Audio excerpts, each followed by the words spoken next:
The name of the law firm is Nguyen Theam Lawyers. My name is Minh Nguyen. We are a boutique trial law firm specializing in personal injuries. This case was about corporate greed, if you will. The basic fact starts with a wheel that came off of a big rig, and the police actually spoke to the driver. Unbeknownst to him, the wheel that came off his truck had caused a major crash right into my client's vehicle, causing significant brain damage. So different people can own different components of a big rig. So you have the tractor portion, which was owned by a small trucking company, and the driver himself was an independent contractor. The box was owned by somebody else, a shipping company, and they had contracted a rail yard to put the box on a chassis. Ultimately, the wheel came up from a chassis, and the chassis actually belonged to a railroad company. Now that we know where the wheel came from, why did the wheel come off?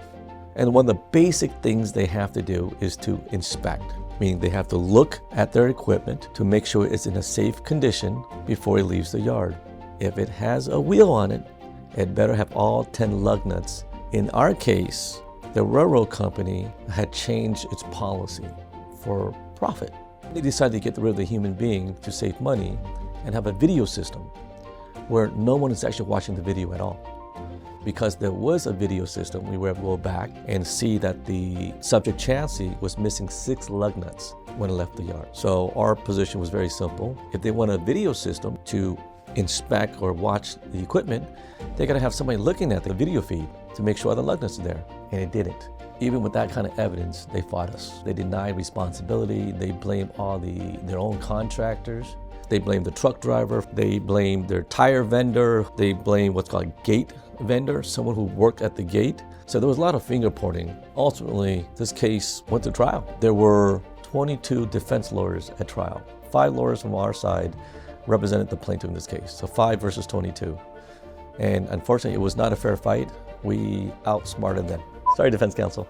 We contacted MotionLit early on in the case. We knew this was a significant case. And so MotionLit prepared the animation of the reconstruction of the incident. So we had MotionLit scan the scene, scan the vehicles, and recreate the wheel coming off the truck, rolling down the freeway, jumping up over the K-rail, and landing on our client's vehicle, showing the impact and the damage that wheel caused to both the vehicle and to our client.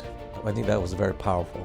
As lawyers, as much as we can explain and talk about what happened, jurors nowadays, they expect a visual. That connection was important. The offers on this case at the time that we started trial was $1.75 million. At the end of day 10, the settlement amount was $31.75 million. In our case, we hired an accident reconstructionist who worked with MotionLit to create the animation, which we showed and shared with the defense.